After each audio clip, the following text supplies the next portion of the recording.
What is going on, guys? This is Daniel, and the Warriors have gotten off to a 2-0 start versus the Rockets. And what has stood out to me the most during this series so far is the Warriors' incredible defensive IQ. They operate almost on a different level, particularly with their starting five, like them or not, and there's a lot that we can learn from the Warriors. So in this video, I want to get into some examples of the Warriors' fabulous defensive IQ. Let's get to it. Let's start with their rotations, as they do a great job of helping and then scrambling out to shooters. Here's an example where the ball goes to Faried in the post, and McKinney will double off of Shumpert. And this really isn't necessary, but that's what happens. And the Warriors don't get burned by this because Curry does a great job of zoning up Shumpert and Rivers on the weak side.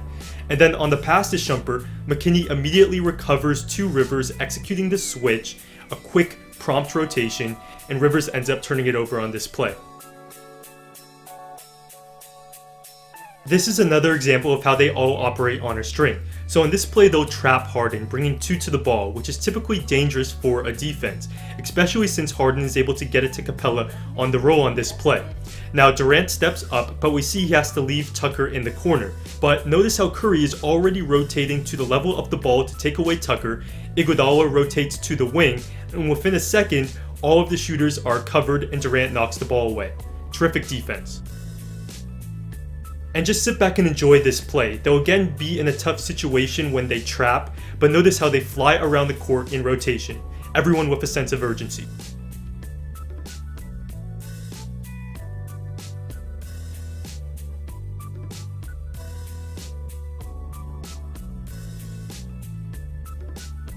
This play right here more just highlights Curry. While he does get beat by Harden, notice how after he gets beat, he doesn't relax like Russell Westbrook would. He instead veers right off to Capella, anticipating the dump-off pass, and it pays off as he ends up getting the steal. Next, I want to talk about late clock double teams, as it demonstrates their impressive intelligence. So for example, on this play, the Rockets don't have much going on, the clock is running low, and then they'll execute a handoff in the corner. But against the Warriors, you can't get away with that, as they immediately swarm the ball and force a turnover.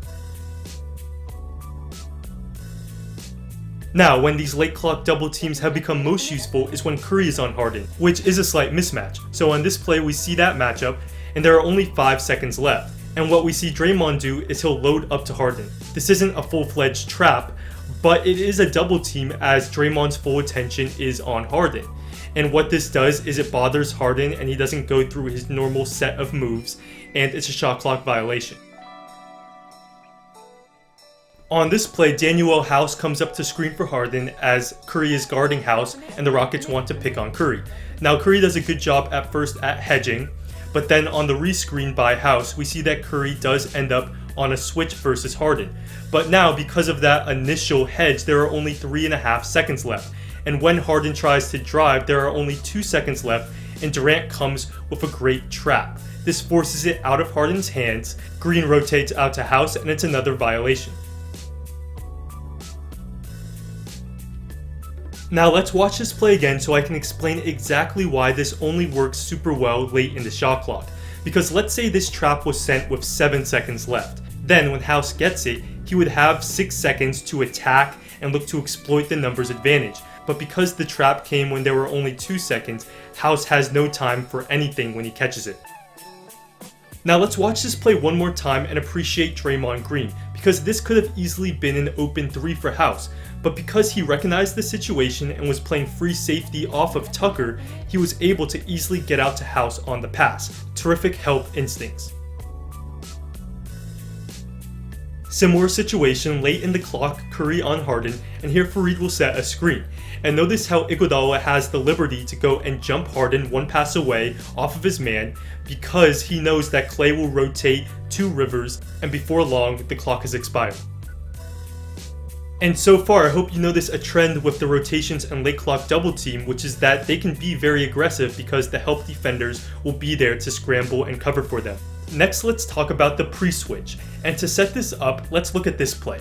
So Harden involves Curry in the pick and roll, and to reiterate, Curry is trying to show or hedge to not get switched on to Harden.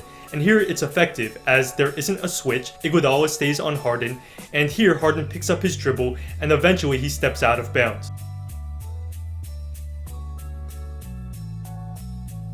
Now at times, Houston has gotten that favorable switch. For example, on this play, notice how they have a nice counter to get that switch. House comes and it looks like he's setting a screen toward the sideline, and so Curry sets up to hedge on that side. But we see that at the last minute, House had flipped the angle of his screen so Harden can go to the middle. And by the time Curry gets on that side, he ends up having to switch on Harden because he was a bit out of position. And the result is here Harden draws a foul on Curry.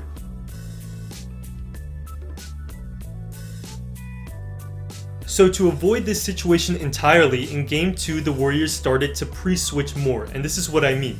So Curry is guarding Gordon here, and Gordon will run up and set a ball screen for Harden looking to involve Curry. But we see the Warriors pre-switch. Curry calls for it, and Klay will go and switch on to Gordon. That's the pre-switch there, and Curry will take Paul. Then, Gordon doesn't set the ball screen as now with Klay on him, there's no point. And then when Gordon clears out, Curry switches back onto Gordon. And if you watch Curry for the rest of the play, it's an emphasis for him to stay low and keep on pre-switching to not get involved with a ball screen with Harden. And here it's effective as time ran low, and instead of involving Curry, Harden decided to isolate on Iguodala. And even though Harden hits the three, this is a win for the Warriors defense. This is a very similar play right here. So Tucker looks as if he's going to set a screen on Harden. So in anticipation, Curry and Draymond will execute the pre-switch so Curry does not get involved with a screen with Harden. Then we see how this is a bit of a dance. Tucker calls for whoever Curry switched onto to go screen for Harden, but the Warriors and Curry nicely execute the pre-switch a few more times, keeping Curry low on the court, and it works. Eventually there is a screen for Harden, but it doesn't involve Curry, though in this play the Warriors do give up an open shot still.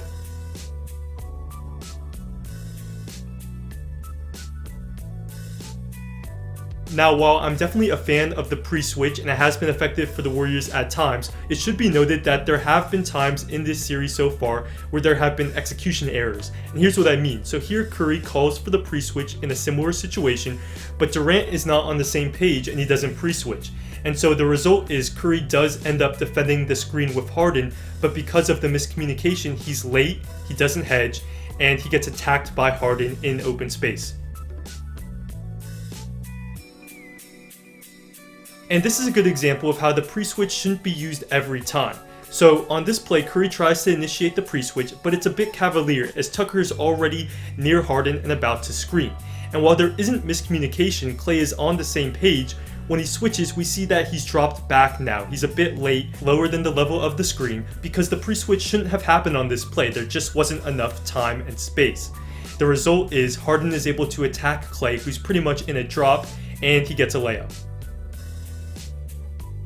But overall, the pre-switch is smart, and those plays where Curry switched 5 or 6 times was super impressive. And lastly, it feels only right to highlight Draymond, who's probably the smartest defender in the NBA. Check out this play right here. He's in a 2-on-1, but he's one step ahead of everyone. Notice how he jabs at Harden, making Harden think he's committing to the ball, but in reality, he's sitting on the lob to Capella, and here he nicely breaks it up.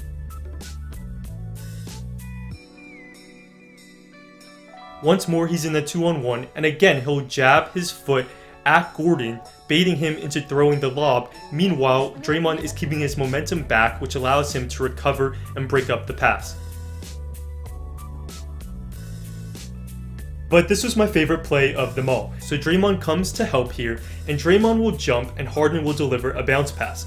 But notice on the flight of the ball, Draymond is reaching his right arm down before he even lands so he can tie up Capella before Capella can dunk. Just amazing instincts and hands. And this was called a jump ball. Well, there you have it, guys. I hope this video gave some appreciation to the Warriors and their fantastic defensive IQ, and try to notice some of these things in the next game. Also, if you're looking to increase your basketball IQ as a player or coach, go to smarterbasketballplayer.com to learn about my new online program. Link in the description. Thanks for watching, and I'll see you next time.